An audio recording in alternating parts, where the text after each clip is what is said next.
Men and women all over the globe are joining now for the best videos on the internet. I'm doing my part. I'm doing my part. I'm doing my part. And I'm doing my part too. They're doing their part. Are you? Click the subscribe button now to become a member of the Action Pack. Would you like to know more? Hello everyone and welcome. I am recording this video on May 16th, which means that I am about a month late in my usual timeline of getting the action updates out. But, hey, I'm not going to sweat it if you guys aren't. Also, guys, bear with me. I know that I need a haircut and a shave, but I no longer am in the army. So, you know, basically I can do whatever the heck I want. What do they say? As the kids say today, living my best life.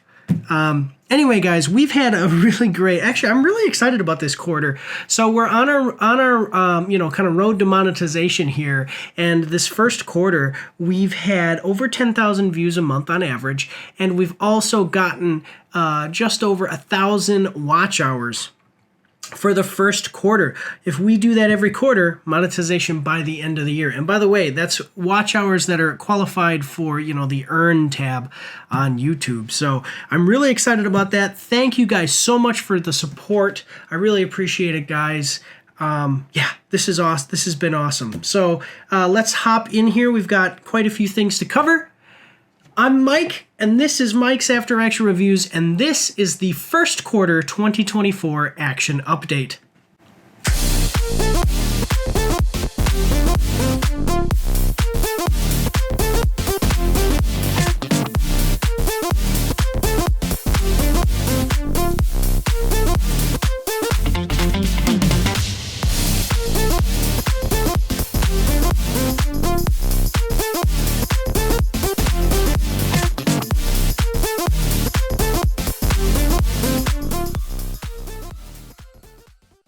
The Action Pack needs you. You can support Mike's After Action Reviews on our Patreon for as little as $3 a month. Every quarter, once we've made at least $200, we're going to be giving away 10% of our earnings from Patreon in a giveaway over on our Twitch, so go check that out as well. You can find all of the links for everything in the description and in the pinned comment down below. Do your part. Support the pack. The Action Pack. All right, guys. So before we get started, I do just want to say, I know that this is going to be a long video, as all of my channel updates are, but make sure you can go down below in the video there and see the timestamps. We're going to be covering things that we've done over the last quarter, what we're currently working on, things that we're going to be doing moving forward, and also some entertainment news about movies and video games that haven't been released yet, as far as date announcements and some different news that we've found over the last quarter. So let's hop in right here. So in case you missed it, this is over the last quarter covering January, February, and March. I know that there's things that like movies I'm seeing now, video games I'm playing now, and we're going to get into some news about those things. And if you have even reviews that I've done and, I haven't, covered those in an update yet, and that'll be going on in the next update. So, reviews and other videos over this last quarter. So starting from January, the first videos that we've done, these are going to be going in order of when I release them. So we did the Rebel Moon Part 1, A Child of Fire After Action Review. That was January 3rd, 2024. We did that with Travis from Oscar Mike Radio. I need to get with him for Part 2 of Rebel Moon, and because I haven't watched it yet. I got to get with him. I've been a little bit behind dealing with some illness. That's why this video is coming out so late. For a couple of weeks there, I was not doing well, and you could tell when I did my live streams and stuff. Okay, and then we did the Levine Wood Marble Cutting Board After Action Review. I'm trying to get into more product reviews. I just need those to basically become worth my while. And Operation Tempo, just the different things we've got going on in my personal life. I do this alone, so if I had some help, I could do a little bit more, but Yeah, I do all this stuff myself. So, yeah, we released that, though, on January 11th, 2024. I actually did that with my wife, Ellie, and she was great. And we're going to try to improve the quality of those videos, maybe get like a dedicated space where we can do some better stuff with the product reviews. I think we're going to do it in a different room than we did. That was a kitchen product, so we did it in my kitchen, but I think there's better ways that we can do that. So, okay, moving forward. January 17th, we released the RoboCop Rogue City Rapid Action Review. So, yeah, like I said, January 17th, I liked the game. Go check it out. Go check out the review. If you like the rapid action reviews, I try to get them done, like the actual review in 10 minutes or less, and then that equals a video that's about 12 minutes or less. So, yeah, go check those out. And then we had Aquaman and the Lost Kingdom After Action Review. I did this with Other Mike. It was released January 26, 2024, so you can see my awesome thumbnails. I'm Aquaman, and he's King Orm. So go check it out. Then we had the 2023 MAARs Summit, and that was great. We had a couple of great guests. So we had Lloyd A. Green from Endless Perceptions of Lloyd A. Green. He's a YouTuber who does movie reviews and talks about different things with movies, a lot of horror stuff. He's also an author, an accomplished author. You can find the link down below in the description. Go check him out. So Endless Perceptions of Lloyd A. Green. He's bigger than me, but he is a friend of the channel, so he comes on and does stuff with us, so that's awesome. We also had Other Mike. Tommy Boy is kind of a returning guest from our origins here at Mike's After Action Reviews. He is currently in the military, and he's currently gone away doing some stuff in another part of the world. He'll be back in a few months, but having him come back onto the channel was great. Then we had Travis from Oscar Mike Radio. Again, check out the links down below in the description for all of these guys. Oscar Mike Radio is a veteran owned and operated podcast for veterans, by veterans, and also for active duty military. And then we had Amber, my sister. She was there. Steven from Steven or Salty Skipper from Tales of Nihilism. Again, another veteran, has his own independent comic book that he and another guy are working on and creating art and everything for. You can find it on Global Comics. Follow the links down below. Support those guys. Remember, guys, supporting our partners does support the pack. And these guys actually basically are pack members. They come on and are guests all the time. Really great friends of the channel. And then also we had Staff Sergeant Matt. Basically what the MAARS Summits are is a wrap-up of the last year. So in 2023, we had a lot of different things happen. We talked about them. We had a great time doing it. It's like a few hours. I think this one was just under 2 hours, or maybe just over 2. It was around 2 hours. So I always tell people plan on about 2 hours. Well, I say at least 3. Usually we get it done before 3, though. 3 hours. Anyway, so go check that out. It's really great stuff. We do it live, too. So if you want to watch that on Twitch, make sure to check out our Twitch.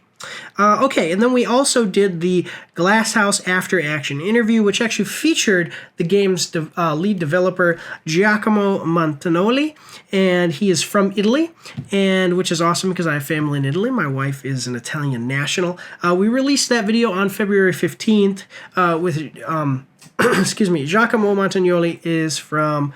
I hope I'm saying that right. Montanoli. Yeah, Montanoli. He's from the gaming collective Flat 28, which is basically like an unorganized, loose group of people that call themselves Flat 28, but they're not like an organized business or anything. It's a bunch of developers and different people from different industries that are at least tertiary to gaming.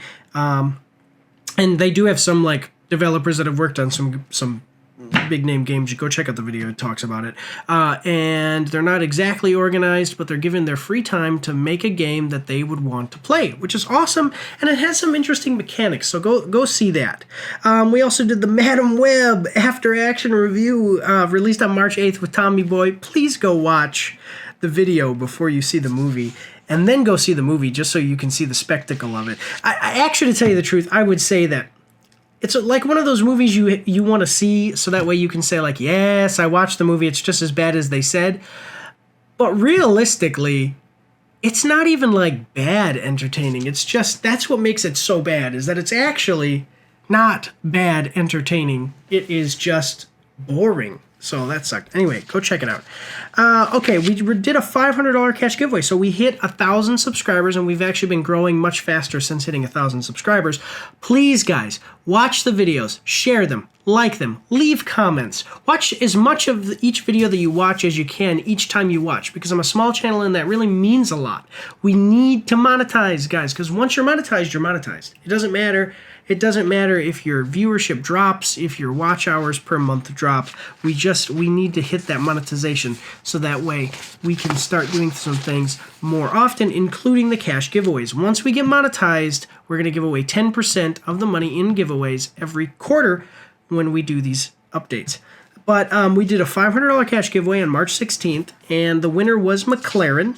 And I sent McLaren the money very quickly over PayPal, so you guys can win. I do real cash giveaways. A bunch of bots tried to claim the giveaway prize by changing their name to McLaren with like a period at the end and trying to email me and message me on Twitch constantly. I am very good at getting past the bots. I'm very good at noticing their comments. They're pretty easy. They use improper grammar. And they usually don't listen to the instructions in the video. The cash giveaway videos, it was like 8 minutes long, and 8 minutes is enough time to make sure that real people are the only people that actually enter the giveaway. Because like I said, bots will not listen to an 8-minute instruction video on how to win $500. Okay, and you'd think they would. It's $500. Come on. Okay. Anyway, though. So McLaren, congratulations for everybody else that entered and all of the pack members. Better luck next time, guys. We're going to be doing more. So please, guys, support us, and we will be able to give back. I really do appreciate all of the support getting here to 1,000 subscribers. That was our first long-term goal. Now, monetization is the second long-term goal, and we are very close, and we are slowly creeping our way across that finish line. Okay, and then after that, we did the Avatar Frontiers of Pandora After Action Review. I did that on March 22nd. It was released. I did that with Lore Master Brian, who's my dad. It was really great to have him. I love my dad. He's a great guy. He is the reason that I play video games, and he is very knowledgeable about the subject. He's been playing video games for a long time, and actually, to tell you the truth, not even in a bad way. He's a great guy and everything, very balanced, not like a nerdy dude. In the Army, most of his life, like I would say in the Army, like 80% of his life, but his big hobby is video games, so he really knows his stuff when it comes to video games of the past, video games as they're coming out now, and the new technology as well, because he is a computer programmer for the Army. And yeah, so go check out that video if you want some insights into what's going on with gaming a little bit, because we get into some of that. And it was a good game. I think it was one that kind of got passed over and was underrated. I love my awesome Support the Troops Stormtrooper mug. Do you know where you can get a mug just like this one, but different? Bottega Krua. Bottega Krua is an Italian born and raised artisan trained at the Academy of Fine Arts in Venice, Italy. Since 2010, Bottega Krua has offered unique handmade and hand-painted ceramics, pottery, and other artistic products. You can find these products at her Etsy store by following the link down below. She also takes custom orders, but they may take longer to ship because she has to make them after you order them. So, go check out Bottega Krua to get yourself an awesome mug just like this one, or the ones you've been seeing behind me as this ad has been going on. Remember, guys, supporting our partners is supporting the pack, the Action Pack. Okay, so then, let's talk about some other stuff going on. So now we get into the part that everybody's always very interested in. I'm going to break these down into shorts as well. I didn't do that on the last quarter. I need to do that. I'm going to do it this time. I'm committing to it. This quarter, these updates that I'm about to give are going to be in the update. But basically, we're going to go over 2 movies, 2 video games from each month, the biggest releases, at least according to my online sources, which is just a quick Google search. I find the biggest releases, and then I track down all the numbers and see how they did. and we're going to do 2, except for 1 month where we're going to do 3, and I'll tell you why when we get there, because it was, basically there was a big release. There were 3 big releases, and I want to talk about all of them. So anyway, okay, starting off in January, there was Prince of Persia: The Lost Crown. It released for PC, PS5, PS4, Switch, Xbox Series X and S. Its release date was January 18th, 2024. It was developed by Ubisoft Montreal and published by Ubisoft. For its critical reception, IGN gave it an 8 out of 10. Metacritic, the Metascore on Metacritic was 86. The user score was 8.6, so it's like exactly the same, which is a good sign. Metacritic is probably the most accurate here when it comes to these things. Eurogamer gave it a 4 out of 5. Basically, after aggregating all of the reviews and reading a bunch of them, the consensus that I found is that it's a solid entry into the Metroidvania genre with fun, fast-paced combat and combining 2D. 2D and 3D art styles. I wrote 2D and I read second. Mixing in the time mechanics and storytelling from the intellectual property, and you have a worthy successor, or at least a spin-off of the Prince of Persia franchise. So that is awesome. A worthy spin-off and a worthy successor. This is a game that I did not play, but so just so you guys understand, I write the consensus and you see me reading it because I do a lot of these, and so it's hard for me to remember word for word, but this is actually not my opinion. This is what critics and audiences said after reading a summarization of what critics and audience said after reading their reviews on the different sites. So, profitability. So as far as the game's profitability, so from GameRant.com on January 31st, 2024, links for all of these are going to be in the description or a pinned comment, depending on, because sometimes the description, they have a character limit. But anyway, a recent report made by Insider Gaming indicated that Prince of Persia: The Lost Crown had underwhelming sales. According to the media outlet, the platformer managed to attract only around 300,000 players and gained an estimated revenue of $15 million. The information comes from unnamed Ubisoft employees, who also indicated that the company may have hindered its reputation with its player base, and this resentment could have been reflected in these poor numbers. Yeah, Ubisoft, as far as hindering its own reputation, it's been going on for a long time. That affected the game's numbers. We don't have an actual budget cost to amount of specifically amount of money made, but they're basically saying estimated revenue of $15 million. We don't know how much the game cost. It's probably... See, games are getting so bloated now. Budgets for games are getting so bloated, and indie titles is really where it's at, because you're making a quality game. Indie titles tend to be more, not necessarily passion projects, but just more towards passion projects. You're making games you want to make, and you're doing it because you love to do it. And it doesn't cost you a lot of money because a lot of people volunteer and take lower salaries and all that kind of stuff if if it's a smaller studio or an independent studio. So what ends up happening is you make a good game for cheaper and then you make a bunch of money because gamers love that. Look at the game Manor Lords. It's made by one guy and it's super popular, and it came out of nowhere with a big right hook. So yeah. Okay. Then we have our second release in January, Palworld, which released on PC with a release date of January 19th, 2024, released into early access. So take everything that you're going to hear here with a grain of salt because it's still getting updated and has not had a 1.0 release. It was produced by Pocket Pair. Well, it was developed and published by Pocket Pair Incorporated. Its critical reception, so from Steam, 9 out of 10, which is very positive on Steam, and from IGN gave it an 8 out of 10. Basically, the critical reception is that this is an early access game that does have some bugs and performance issues that still need to be ironed out. It is a very fun survival craft game that has brought some interesting innovations to the monster collecting game genre. It is Pokemon with guns, but with its survival and crafting elements, it's so much more. And that's where you can see all these awesome videos of people basically having Pokemon-like monsters on conveyor belts, and they're being pushed along and being made to make things, and it's like you create a little Pokemon monster, a Pal World sweatshop, and you're like producing different stuff, and then you can shoot. One big thing that I thought was really cool is that you can actually get on your Pokemon and ride it around instead of just doing like a teleportation type thing when you fly, or stuff like that. So the game's profitability. So from Statista.com on February 26, 2024. As of February 22nd, 2024, Pal World had sold a combined 25 million units on PC gaming platforms Steam and Xbox. Yeah, that is awesome.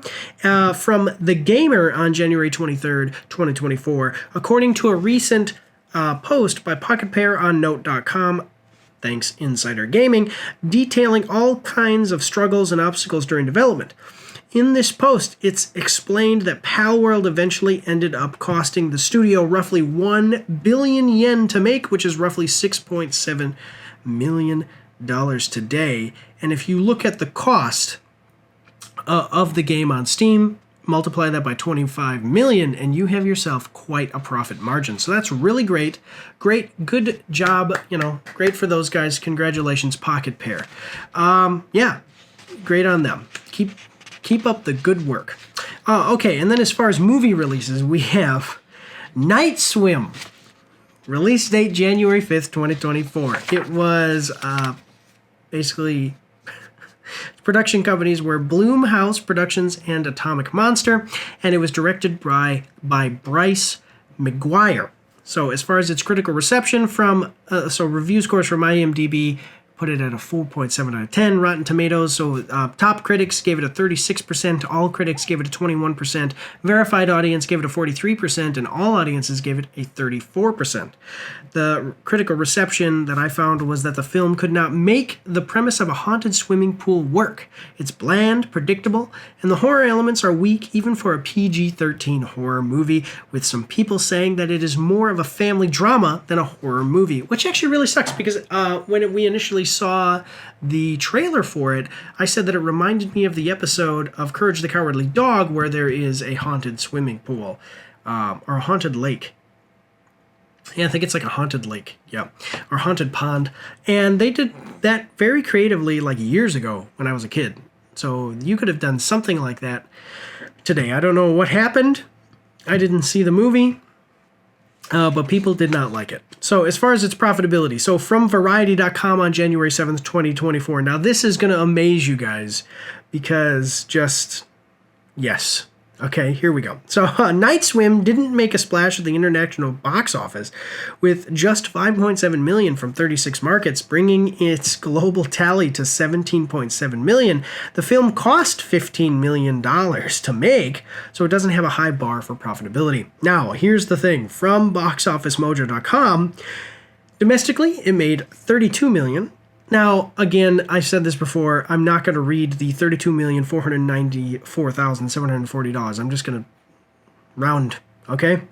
But basically, domestically, it made $32 million. Internationally, it made $21 million, leading to a worldwide box office of $54 million, meaning that it made more than twice its budget. It had very little advertising budget.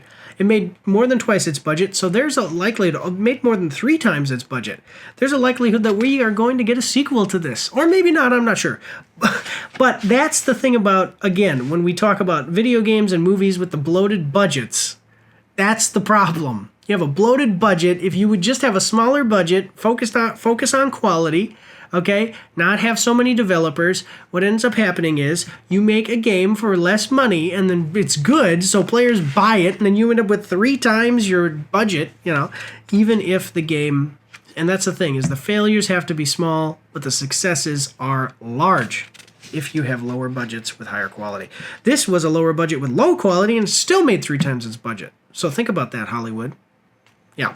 Okay, so $55 million, good for those guys, got a payout. The actors got their paychecks, went home, and had a good day. So, the next release in January was The Book of Clarence, released on January 12th, 2024. The production companies were Legendary Entertainment and Legendary Studios. The director was, I want to say it's Jeymes last name Samuel, so I think is it Jameis or Hamus? I'm not sure. Sometimes it's pronounced like an H. I don't know. Okay, but critical reception. So from Rotten Tomatoes, top critics gave it a 66. All critics gave it a 66. Audience verified gave it an 80%, and all audiences gave it a 72%. From IMDb, we have a 5.6 out of 10. Metascore on Metacritic was 57, and the user score was 6.6. So basically, right around the same area with the verified audiences on Rotten Tomatoes kind of being the outlier. I basically, the Metascore and the user score on Metacritic is more of what I rely on. So I'm going to say probably closer to the 65%, 6.6 than the 80% by verified audiences. But anyway, the consensus that I found for the film, now again, this is a movie I did not watch, so this is not my opinion, but the film is heavily inspired by Life of Brian with a comedic story that runs parallel to that of Jesus Christ from the Bible. It was good, but not great. The cast was solid, and some of the jokes land, but some don't, and it just never quite gets there.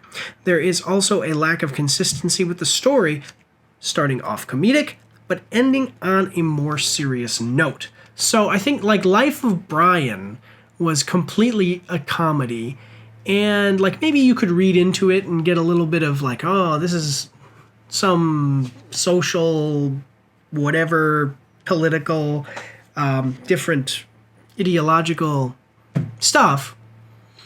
But really, it was just a comedy. So this, I think, tried to be a little bit of a comedy, but also add in some social commentary, and didn't quite get to greatness, but was a solid film. Okay, so as far as for profitability, so from Forbes.com on January 25th, The Book of Clarence was made on a budget of $40 million. And then from Box Office Mojo, so for $40 million, let's check it out. I forgot about this. So from Box Office Mojo, so it had a budget of $40 million. From Box Office Mojo, domestically it made $6,132,813. Now, I told you that I was not going to read the whole thing. There's a reason that I did, though, because internationally it made $72,000. Leading to a worldwide box office of $6,205,000. I'm sorry, it's, I don't mean to be mean, okay? But it fails so comedically bad. And actually now it makes me wonder, the people who went and saw this with such low viewership, did the people who went and saw this rate it well because they went into it knowing a little bit about what it was going to be? And, you know, maybe it was like made for them type of thing, and general audiences, if more people had seen it, maybe wouldn't have liked it as much, or maybe they would have liked it more. I'm just saying it with such a small sample size comparatively to other movies, kind of wonder how accurate the reviews are. Okay, so moving into February. So we have Skull and Bones, released on the PS5, Xbox Series X and S, and the PC. It was released on February 16th. We did a review of it with Tommy Boy. We both liked the game, but definitely it was like not great. Okay, but it was okay. It had some interesting stuff to check out. Gameplay, as far as the comment stuff, was okay, but anyway, we'll get into it here. So, released February 16th. It was developed by Ubisoft Singapore and published by Ubisoft. Critical reception, basically IGN gave it a 7 out of 10. The Gamer gave it a 4 out of 10, and Metacritic gave it a 59%. I basically agree with Metacritic. Before I even get into my consensus, I'll tell you my opinion. I agree with Metacritic and IGN. The Gamer, I think, is being a little too harsh. I would say it probably falls more around the 60%. And basically what that would mean to me when I see a 60% rating is that the game can be fun, but definitely gets nowhere near greatness. Another thing is that this game was in development for a long time and is basically formatted to be an online version of Black Flag, Assassin's Creed Black Flag, and it nowhere near reaches Black Flag. So that's extremely disappointing. Okay, anyway, so the consensus, though, from critical reception, is that it has a solid foundation, but doesn't live up to its potential. The combat and customization mechanics are good, but not great. There was no real story, and the endgame is very lacking. Just about every other game, including Black Flag from the same developer, does just about everything better. There you go. That's what I'm saying. So that was actually the critical consensus, and I basically agree with that. So as far as the game's profitability, so from thegamer.com on January 31st, 2024, a couple of years ago, Kotaku reported that development costs had reached a staggering $120 million. See, again, bloated budgets. Anyway, back to the quote here. A staggering $120 million, with one former developer allegedly saying that things fell apart because nobody knew what the F they were doing. According to Insider Gaming, in just 3 years, Ubisoft spent another $80 million on development. So that is a $200 million game. And from GamesWorldObserver.com, a few anonymous sources told Insider Gaming's Tom Henderson that Skull and Bones currently has roughly 850K players. This figure also includes those who have tried the game's 8-hour free trial, meaning its pure sales are even weaker. The only positive sign is that engagement is quite high, with players spending an average of 3 to 4 hours in Skull and Bones a day. One developer who worked on the game noted that the main problem with low player count is the game's $70 price. I think we all know this is a $30 to $40 game at best, but it's not in our control to determine those things.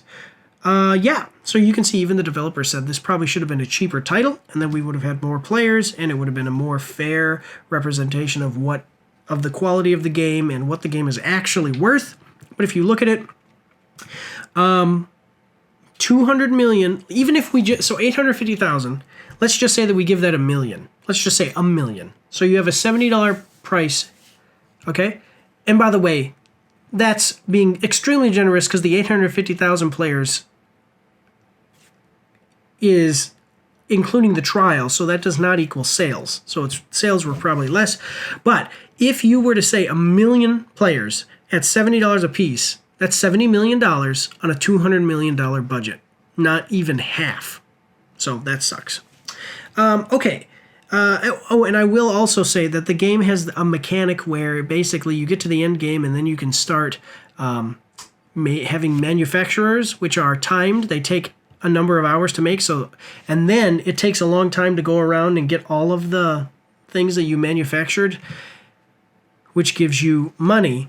That's why, it seems anyway, that's why players will have played 3 to 4 hours a day, because they want to get those manufactured items, which gives them current in-game currency. So that's not the greatest sign as far as people actually enjoying the game, playing it because they want to play it. I've played games like Fallout and, remember Skyrim, one of the most popular games ever?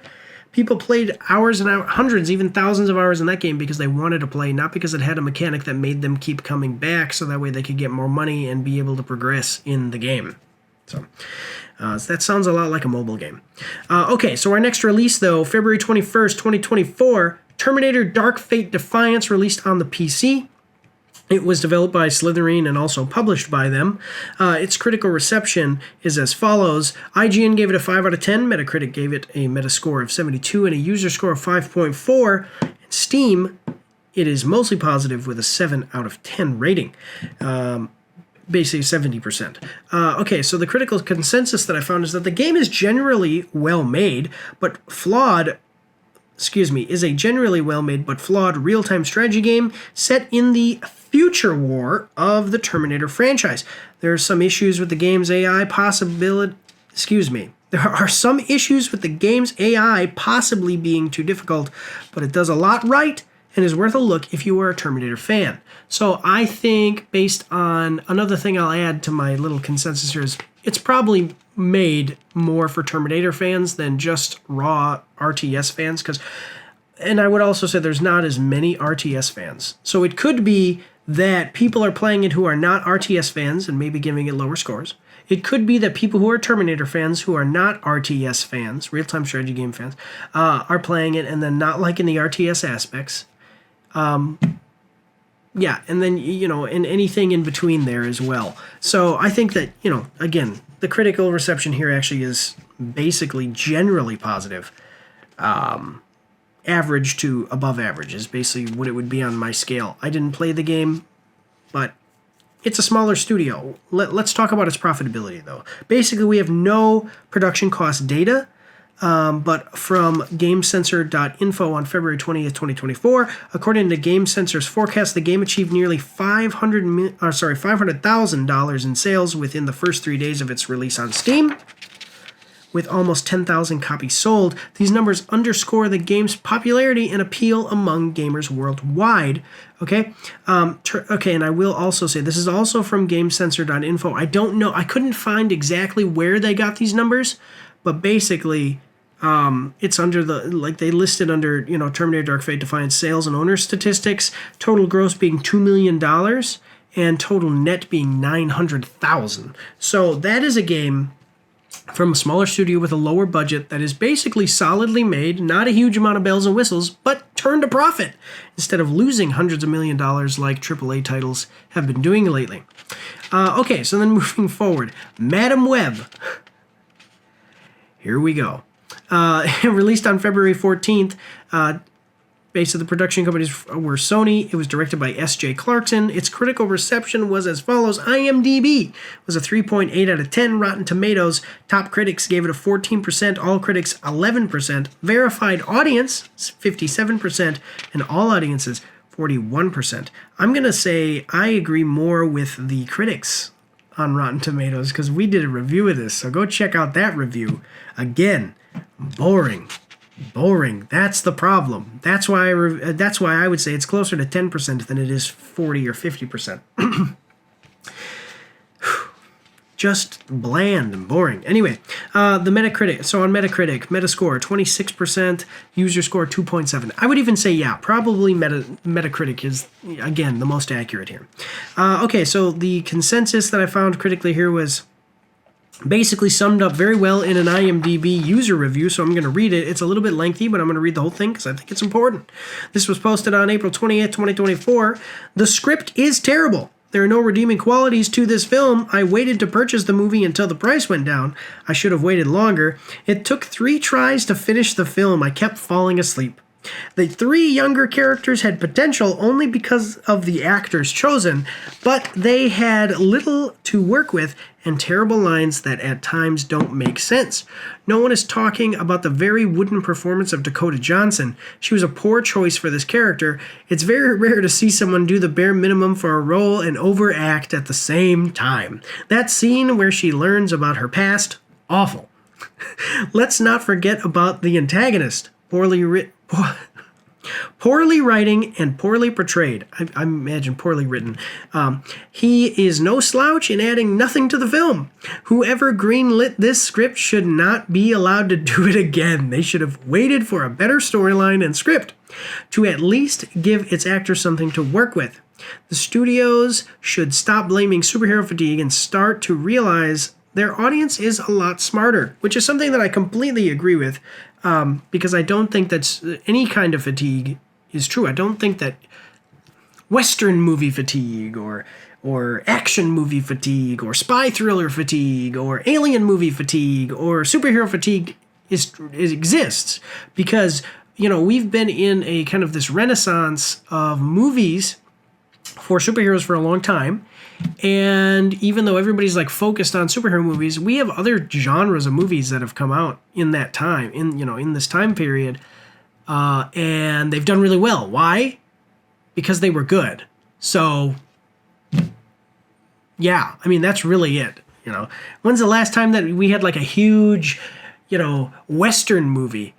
There were still Western movies that came out during this time period, during the time period of, big Marvel, at peak of Marvel, and people still went and watched them, and they were good and got good critic reviews and made money because they were good. So, yeah. Okay, anyway, the characters were uninteresting. This is what I added to this, by the way.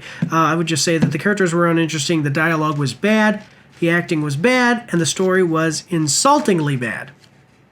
There you go. As far as the film's profitability, so from Collider.com on February 25th, 2024, given that the reported budget of Madam Web is ranging from $80 to $100 million, that means the marketing budget for Sony's film could be anywhere from $40 to $100 million. So basically, we're just going to double it. That's what they always say. Let's say $90 million, because we'll shoot right in the middle. Double that to $180 million, and let's take a look at the numbers from boxofficemojo.com. Domestically, the film made $43 million. Internationally, it made $56 million, leaving a worldwide box office of $100 million, meaning that it lost between $80 and $100 million, which is not even the... So that's to break even. In order for it to be something that would earn a sequel or be considered a success, it needs to make significantly more than $100 million, than $200 million. Okay?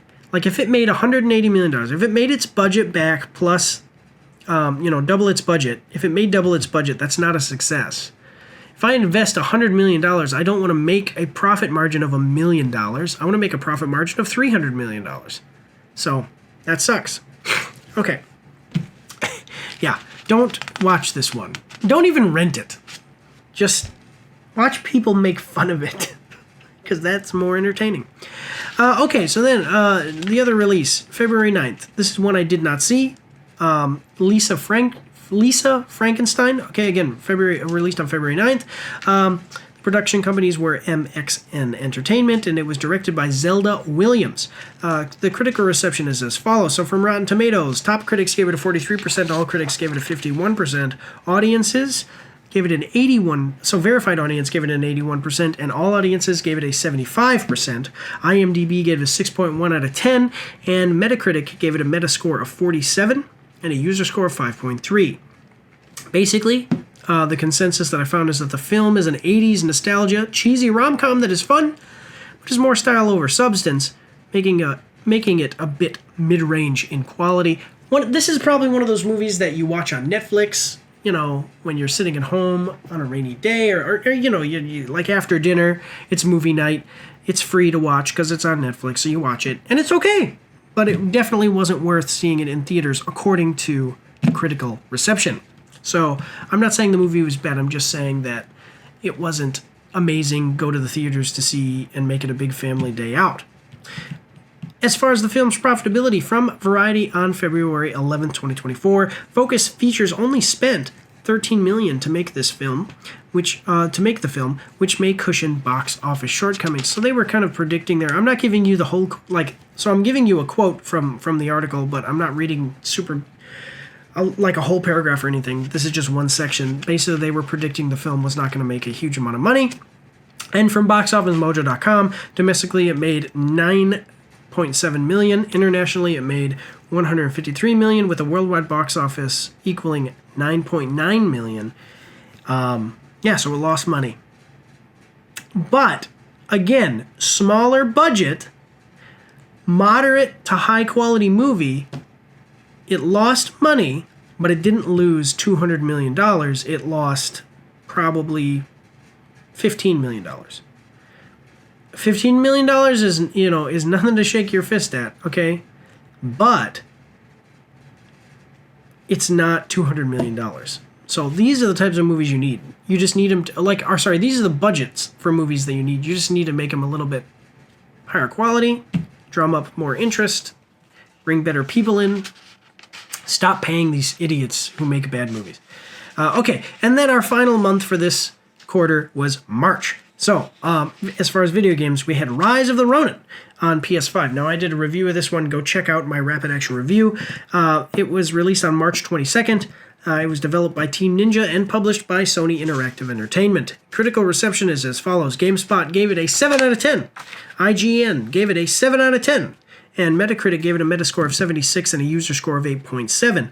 So, basically, the consensus that I found was that the game may not have been the spiritual successor to Ghost of Tsushima that everyone was waiting for, but it is very fun when it hits its stride. The pros here are an excellent combat system that is fair but challenging, and a story set in an interesting setting with a solid cast of characters. The cons are a bloated open world and competitive mission design. I basically liked the combat mechanics, and there was a couple of things that they did here as far as a Souls-like game that I liked more than other Souls-like games from FromSoft.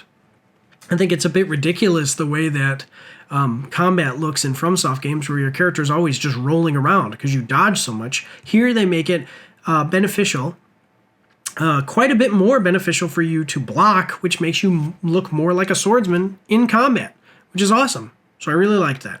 As far as the game's profitability, concrete numbers were actually very difficult to find, but from levelup.com, it appears that this lukewarm reception translated into commercial performance below expectations. Although the number of units sold is unknown, a recent report from, KOEI, all right, Koei Tecmo suggests that the game published by PlayStation sold less than expected, which sucks, actually, because, I mean, while the game critically didn't do amazing and probably was disappointing for people who are expecting basically a Ghost of Tsushima sequel, it actually had solid numbers. And yeah, I mean, it's from a pretty good developer. It's disappointing to see. Okay, so then moving on to, so I only had the one for this month, for March. And then I had actually an extra movie. So we're still getting 4 titles releasing this month that we're going to be covering in March. Okay, so let's check it out. So Dune Part 2, moving into movies. Dune Part 2, released on March 1st. The production company was Warner Bros., and it was directed by Denis Villeneuve. And I'm actually really happy because when I did the review for Dune Part 1, I said Dennis, but it's actually Denis because he's French. So there you go. Okay, so Denis Villeneuve. Okay, so critical reception for the movie. IMDb gave it 8.7 out of 10. Rotten Tomatoes top critics gave it an 88%. All critics gave it a 92%. Verified audience gave it a 95%. All audience gave it a 93%. So those two are kind of connecting there. As far as Metacritic, Metascore, 79, and a user score of 8.3. The consensus that I found is that the movie is well acted and well shot. It is a great sci-fi spectacle, even if the writing is a little slow at times. Basically, it dragged a little bit in the middle, and then ended with a pretty good, like I would say, a very good climax. So, as far as the film's profitability, from ScreenRant.com on February 27, 2024, Dune 2's budget is reportedly $190 million via Variety, which is about $25 million more than its predecessor, which, again, bloated budgets, but I understand this one because this is a huge movie with a lot of CGI, and it's kind of a tentpole, and you'd expect it to be a little bit more expensive. So, from BoxOfficeMojo.com, domestically, it made $281 million, internationally, $428 million, with a global box office of $710 million. So if you do the math, 190 multiplied by 2, 380, and we almost doubled that. So that's really great. Yeah, that's great. And I'm really happy. I'm a little disappointed that they didn't make it a trilogy right off the bat. And Denis Villeneuve has now said that he's going to basically take a break. He's not going to make the third one right away. And that, I think, that's unfortunate. But I'm glad that the movie was well received, made some money, and that people really liked it. Okay, so then on to the next movie release. Ghostbusters Frozen Empire. And by the way, we did do a Dune Part 2 review. Go check it out. And then also Ghostbusters Frozen Empire is another one that we did a review of. March 22nd, it was its release date. Production company was Columbia Pictures, and it was directed by Gil Keenan. Critical reception is as follows. IMDb 6.2 out of 10. Rotten Tomatoes top critics 33%. All critics 43%. Audience score, verified audience was 83%. All audience was 79%. So definitely a disparity between audiences and critics. They're on Rotten Tomatoes. From Metacritic, a Metascore of 46 and a user score of 5.5. Again, Metacritic usually the most accurate. So it's weird because we're getting this weird spread between all three of the reviewing sites, the big ones. The consensus that I found was that the movie is okay. The acting is great and there's plenty of nostalgia for longtime fans. There are some fun, enjoyable moments, but it never lives up to its potential. For me, okay, so that's the critical consensus. For me, I basically would agree with that, and I would just say that it's like there was no, this is what I've said multiple times, I think I said it in my review as well, there was no Statue of Liberty marching through the streets of New York City while they sang, "Your love keeps on lifting me higher," and people were like, "Come on, New York, woo, yeah!" And there was like this big spectacle moment. There wasn't that in the movie, and we needed a moment. We didn't need necessarily that exactly, but we needed a moment like that, I think, to top the second movie in the franchise, ignoring 2016, which was a dumpster fire. As far as the movie's profitability, here are the numbers. So from GhostbustersNews.com on March 31st, 2024, with an estimated budget of $100 million, as a general Hollywood rule of thumb, Ghostbusters Frozen Empire will likely need to exceed that amount by 50 to 100% to be considered profitable due to added costs, associated marketing, advertising, and distribution. So, 100 million, okay, here we go. So from boxofficemojo.com, domestically it made 111 million, internationally it made 87 million, equaling a worldwide box office of 198 million. So that could be profitable. Most likely not. It broke even. It broke even. So, sequel or not, continuation of the series, we don't know. That was always the plan, is my understanding. We will have to see what happens. I think that it's worthy of getting a sequel. I just would hope that the third one, so you had Ghostbusters Afterlife, now we have Ghostbusters Frozen Empire. I would hope that a third one in the series would really go all out, give us another Statue of Liberty marching down the streets of New York City to Your Love Is Lifting Me Higher type of moment, because that's what, that's kind of what I go into these movies looking for.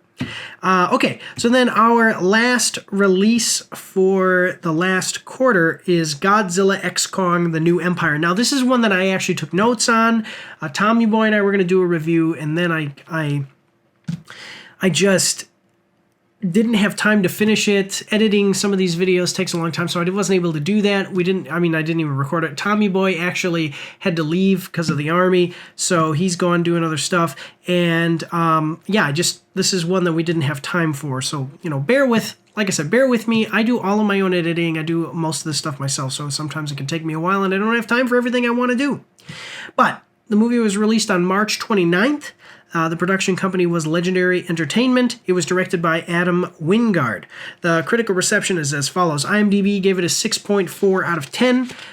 Critics from Rotten Tomatoes, so from top critics it was a 31%, all critics 54%.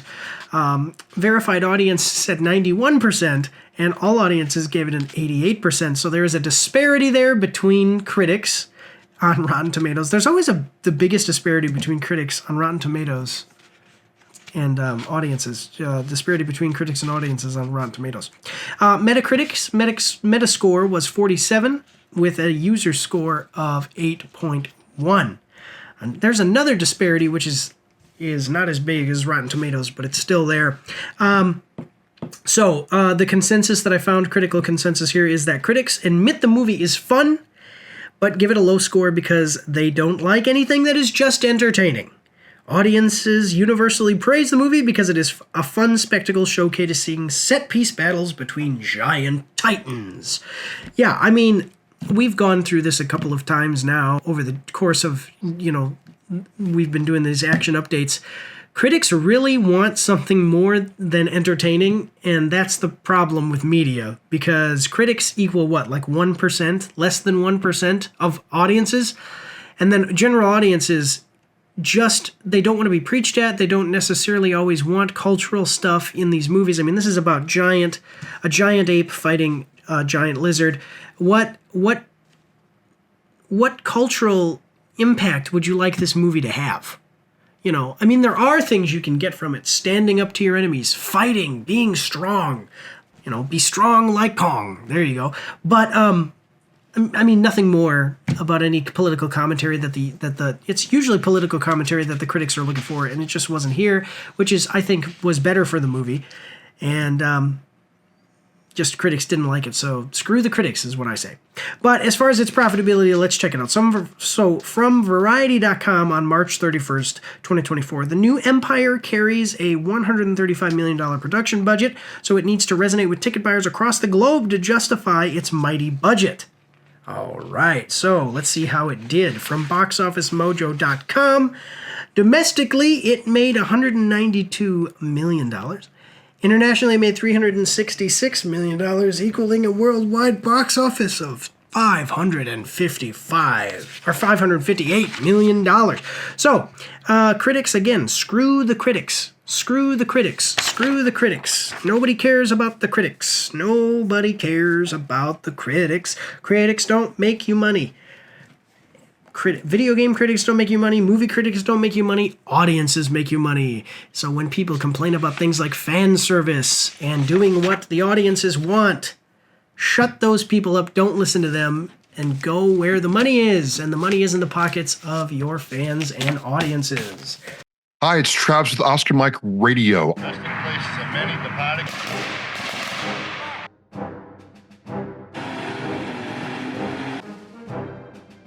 Oscar Mike Radio is a military and veterans podcast and show about those who serve our country and those who have served and are doing amazing things. You know what? Let's take more. And then they had that fantastic managing those logistics and getting things where they need to be on time. I mean, come on. Want to learn more? Want to follow the show? Go to OscarMikeRadio.com or the link below. We're Oscar Mike, and we're mission in flight. Thank you.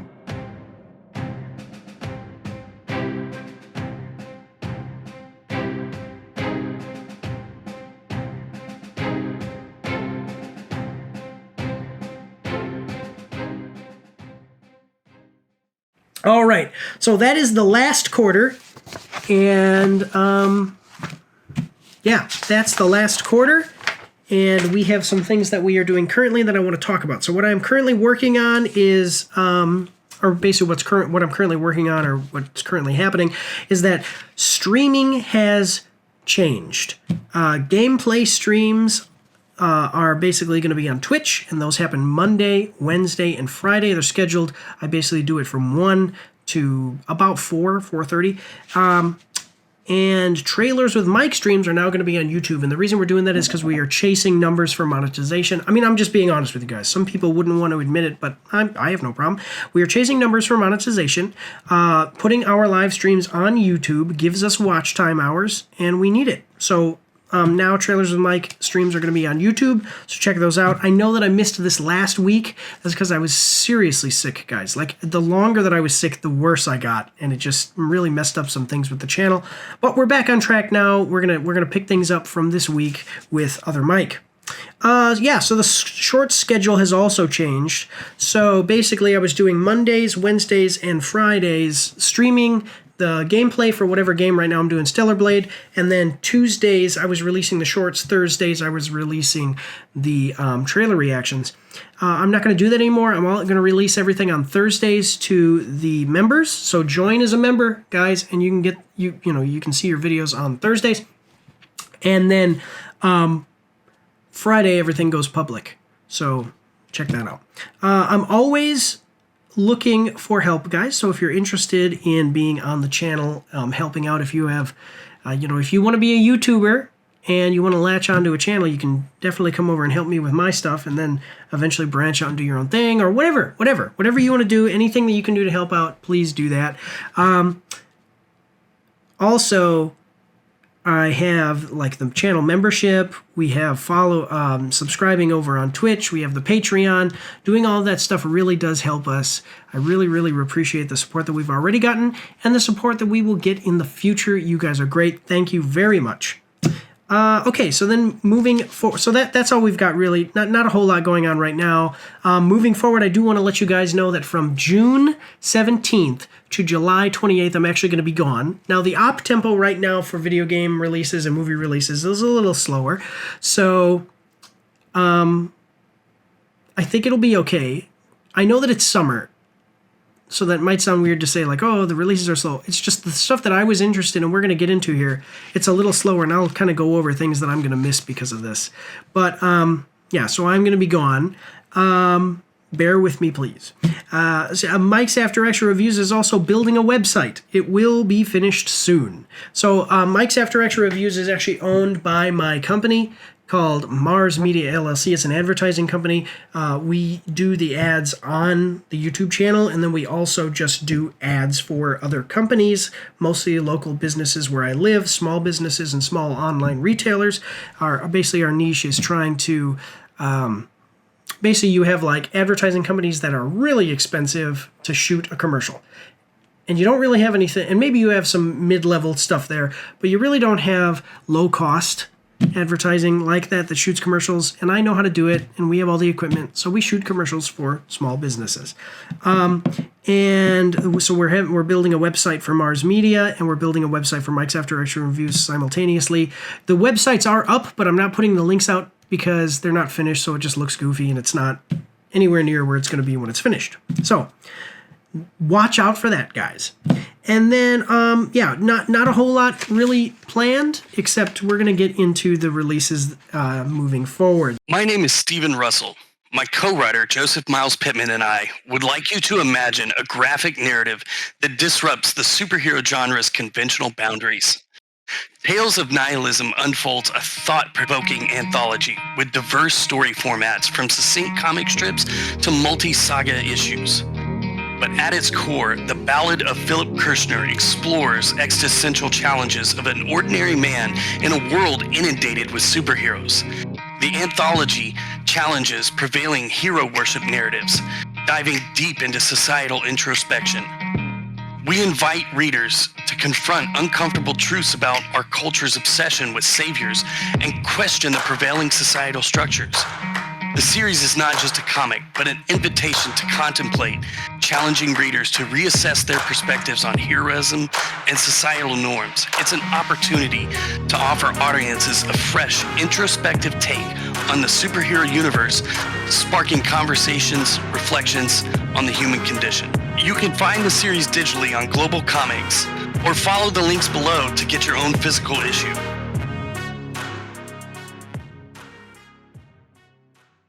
So here we are. Now, again, like I said, we're doing this is for the first quarter, so that's January, February, and March. So we're talking about things that are coming out. Stellar Blade is the first thing in April. It's already out. I'm already playing it.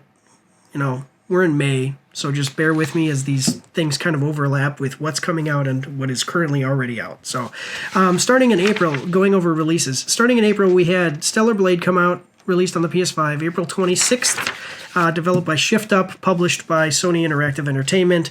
I will be doing a review, so that's great. Check it out.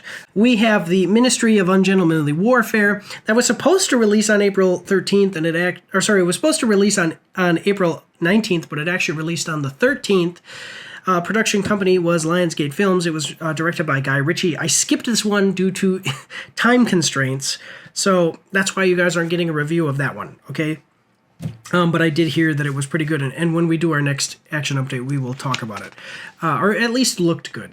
Okay, so then in May, Senua's Saga, Hellblade 2, coming out for PC, Xbox Series X and S. That's coming out on May 21st, developed by Ninja Theory, published by Xbox Game Studios. We had The Fall Guy, released on May 3rd. The production company was Universal Pictures and directed by David Leitch. I missed this one due to illness. It wasn't even time constraints. I was just very sick, so I didn't go see it. And that's why, and due to time constraints now, I'm not going to go see it and do it. But basically, actually today, as I'm recording this, I'm going to be going and seeing the next one, which is Kingdom of the Planet of the Apes, released on May 8th. 2024. So 20th Century Studios was the production company. It is directed by Wes Ball. We also have another one that I will for sure be going and seeing, Furiosa, a Mad Max saga. It's releasing on the 24th. Production company is Warner Bros. And directed by George Miller. In June, we have no video games so far, but we do have, like, not any that I'm interested in. Okay, I'm going to be watching for. I might go back and review some other stuff, but like some older stuff, or maybe I'll just find one that I'm interested in. I just have to do some searching around. When is Capes coming out? I think Capes is coming out in that time frame, so maybe I'll. Yeah. Anyway, so June, though, as far as movie releases, one that I want to go see is A Quiet Place Day 1, so watch out for that. It's releasing June 28th. Production company is Paramount Pictures and directed by Michael Sarnowski. So here's the thing. I'm going to be gone on June 17th to July 26th. Now, I would like to see A Quiet Place Day 1. I might go see it in Italy. I might be able to do that. If I'm not able to, we might have to skip that one, but that's the only title that I'm actually going to be missing, because the next thing that comes out is Deadpool and Wolverine on July 26th, okay? I'm going to be coming back the 27th. I will go see it that next weekend. Yeah, and that production company is Walt Disney Studios Motion Pictures, and it's directed by Sean Levy. I know that Disney being involved gives people some anticipation, but I think that it looks good so far. Yeah. And then we have Frostpunk 2 as far as video games coming out for PC, PS5, Xbox Series S and X, and it's got a new release date of, so this is a new release date. We didn't have a release date before. It's coming out July 25th, 2024. So I'm going to just miss when it first comes out, but then I'm going to come back and that'll be my game for that month. I think that'll be a good game to do. Production is developed by 11-Bit Studios and also published by 11-Bit Studios. Okay, so then moving on into August, we have nothing new for it, but Black Myth Wukong releasing for PC, PS5, Xbox Series X and S, August 20th, and developed and published by Game Science Interactive Technology Company. And then we have, so here's the thing. I'm trying to figure out if I'm going to play Black Myth Wukong or if I'm going to play Frostpunk 2 through the month of July into August. Because honestly, Black Myth Wukong is going to be, we already know it's probably going to be universally praised. It's probably going to be a great game. And it's a Souls-like, and I'm really not a huge Souls-like fan. I've played them and reviewed them in the past. I've liked them objectively so far, but subjectively, I prefer other games. So, another game that they have coming out, though, so new release date, we didn't have a release date before, is Star Wars Outlaws, coming for PC, PS5, Xbox Series X and S. It's coming out on August 30th.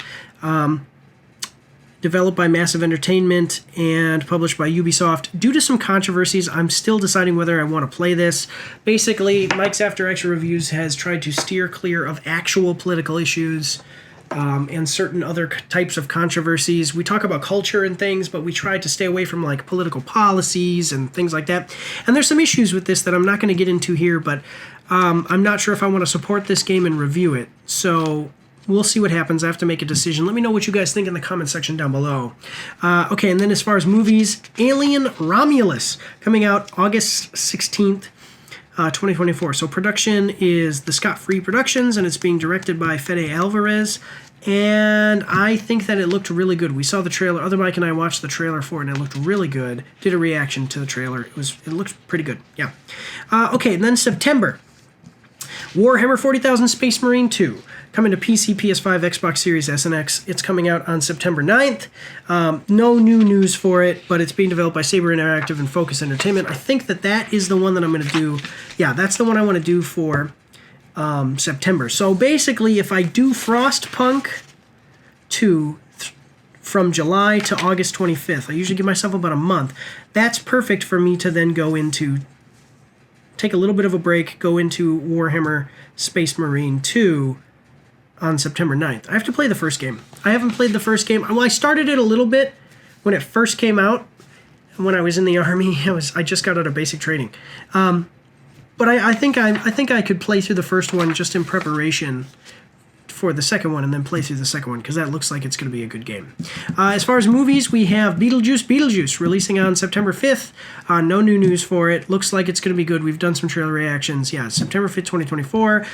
Production company is Warner Bros. And directed by Tim Burton. He's returning. That is awesome. Great to see. Yeah. And then in October, we have Joker Folie et Deux, which is releasing on October 4th, 2024. I have it down as one that I want to review, but I'm not sure, honestly, because it's going to be a musical. I don't know. Did the first one need a sequel? Maybe. They could have done something, but it didn't necessarily need it. And also, a musical? I don't know. We'll have to see. Okay. But it is being produced by, production company is Warner Bros. And the director is Todd Phillips. Venom 3 is one that I definitely want to see, because I've seen the other two. And it was releasing on November 8th, and it is now releasing on October 25th. So that's great. Production company is Sony, and director is Kelly Marcel. November, we have Gladiator 2, which I had not had a release date, I don't think. That was new. But it's releasing November 22nd, 2024. I might go see it just to see how bad it is, because I think it's going to be bad, honestly. If you think it's going to be good, let me know in the comment section down below. I just don't have faith in them making it. It's going to be a prequel. I don't have, why? Why do that? Why make a prequel? Anyway, its production company is Paramount Pictures. Its director is Ridley Scott. Then we have, in December, Lord of the Rings, War of the Rohirrim, coming out December 13th. No new news for that. Just letting you guys know it's still there. We're doing it. And that is, the production company for that is Warner Bros. And the director is Kenji Kamiyama. I hope that they do this well. Please be good. Please be good. Okay, then we have Kraven the Hunter, which actually was pushed back. It used to be August 30th, 2024. Now it's December 13th, so I will be watching that one, because why the heck not? We watched Morbius. Let's go with Kraven the Hunter. Here we go. I'm all about it. The production company is Sony, and the director is J.C. Chandor. Okay, and then we have Sonic the Hedgehog 3. Again, another one that I'm wanting to watch. See, as we have these stacked, 3 movies: Lord of the Rings, War of the Rohirrim, Kraven the Hunter, and then Sonic the Hedgehog. I think War of the Rohirrim is a series, though. Yeah. But then Kraven the Hunter and Sonic the Hedgehog 3, all kind of stacked on top of each other. We're going to have to see what we can get done, guys. I'm going to try to do them all, but we're going to see. Okay, so it's Sonic the Hedgehog 3, December 20th. The production company is Paramount Pictures, directed by Jeff Fowler. I saw the other two. The first one was great. The second one was, it was okay. And then the third one, we'll have to see. So then we have some news on some other titles that have yet to have release dates and that we've been watching, and just new stuff. So, all right. To be announced, The Wolf Among Us 2, coming to PC, PlayStation, and Xbox. Production, it's being developed and published by Telltale Games. No news since January 2nd, 2024 from Game Rant. You can see the last update, which is a bad sign, because Telltale Games is not doing well right now, and people are talking about the possibility of them shutting down again, because they were shut down before, then they got brought back. And people want them to get this game out so that way they don't shut down before they can get it out. Maybe the game releasing will kind of save the company. We'll see what happens. The Wolf Among Us was a really great game from them, and I played it and I loved it, and I cannot wait for a sequel. Please get this sequel out. Okay, and then also the infamous Vampire the Masquerade Bloodlines 2, coming to PlayStation 5, Xbox One, PlayStation 4, Microsoft Windows, Xbox Series X, and Series S. Has a new release window. It is being developed by the Chinese Room. It was previously being developed by Hardsuit Labs, but they switched out, and it is being published by Paradox Interactive from GamesRadar.com on April 22nd, 2024. The Masquerade Bloodlines 2 release date is set for fall 2024, according to the developer, the Chinese Room, via Steam. An initial ballpark release window placed the game on track to launch sometime next year, but a recent announcement regarding character creation confirmed that the studio has narrowed it down just a touch. So we saw a gameplay trailer. I liked the gameplay. There's some elements of this game that I think people are going to be disappointed in, honestly, if they liked the other one. But at the same time, it may, the gameplay looked good, so it might just be actually a fun game. It just may not be what everybody who is a fan of the first one is looking for. Okay, so then we have Indiana Jones and the Great Circle coming to PC, Xbox Series X and S. It has a new release window. So it's being developed by Machine Games, published by Bethesda, and from PCGamesN.com on May 8th, 2024. There's a slight chance that the new Indiana Jones game could launch before Q4. Though generally the biggest games of the year launch before the holidays, that's not to say big games don't launch throughout the year, but for a console exclusive of this level, we expect Indiana Jones and the Great Circle to release around November 2024. That's just from PC Games N. I'll have the link down below. You can go read the article. That's what they're speculating. We'll see what happens. Unrecord coming to PC. That's the one where it looks photorealistic, being developed by like 1 or 2 guys. There's some news. Here we go. So it's being developed by the new independent developer Drama, and also published by them. So there's no release date currently, but from Games8.co, Unrecord's release date and time are yet to be announced, although the game's developers have revealed in a recent update that major announcements regarding the game's release date will be announced sometime in 2024. So we will be finding out when the game is going to be released.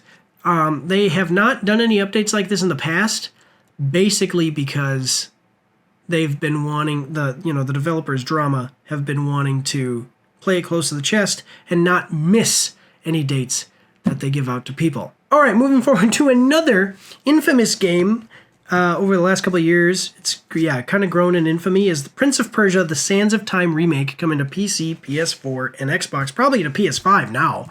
As far as its production is being developed and published by Ubisoft, basically, it's delayed indefinitely. We don't really have any new news on it since the last update. You can go check that out. But basically, no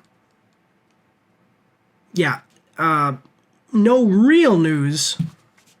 But we do have some stuff here from NintendoLife.com on April 10th, 2024. So the previous update claimed the project had reached an important, quote, milestone, and now, according to its latest report, the remake of the game has been completely remade from scratch, but is still in the early stage of development, which is basically kind of the same thing they said before, is that they were kind of remaking the game, made a new development. Well, okay, so it said that they were hit a new milestone, but if it's now it's saying here like, oh, we're remaking it from scratch. But even when they said that it had hit the new milestone, it was still early in development. So maybe they've been set back, but at this point, who cares? Just make sure that it's good and release it right.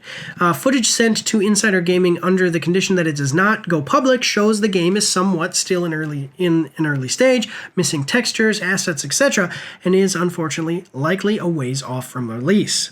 So this rework supposedly includes a complete graphical overhaul, new animations, mechanics for combat and parkour, and more.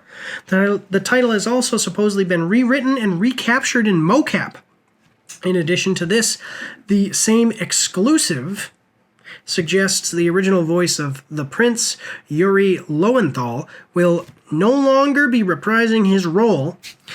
Sources have told the outlet a more prominent update could be shared by Ubisoft soon, so hopefully the troubled development it's reportedly been dealing with is finally out of the way. So, that is everything as far as entertainment news moving forward for the rest of the year. We've got 1 month that we're going to be going, but we're not going to miss too much, maybe one title. And then we've got pretty much a packed roster as far as movies for the rest of the year. And then we'll be seeing what we can get done as far as video games. Look, I really, guys, I always say that I need help, and the reason that I need help is because I have all these things going on and I do all this stuff myself. I really appreciate all your guys' support and patience with me as we move forward, and I am not always able to hit dates and get things out in time, including like this update. But yeah, that's our update, guys. I really, like again, I said, I really appreciate your support. Consider supporting us financially by becoming a member on YouTube, checking out our merch. Go check out our merch. We will have the website up, and the website is going to serve as part of our advertising endeavors. Just going to the website will support us. So I really would appreciate that if you guys go check it out when it goes live. So watch for it. And also subscribing over on Twitch. If once we hit 10 subscribers, we're going to do a $50 cash giveaway and help us hit those monetization goals by earning us some watch time. Check out the playlists, like the videos, share, leave comments. It really does help with engagement. I really appreciate it though, guys. This is all I've got for you today. I do want to thank you one last time and from everybody here at Mike's After Action Reviews. God bless you all and have a good day. Don't forget to check me out on Twitch and join the Discord where you can voice chat with me while I live stream and you won't be recorded or anything on YouTube and Twitch, so that's pretty cool. You can also find me on Facebook and Instagram. If you like to read, you can see my after action reports on my blog. And if you are interested, you can get some merch from my spring store. The links for everything are in the description below.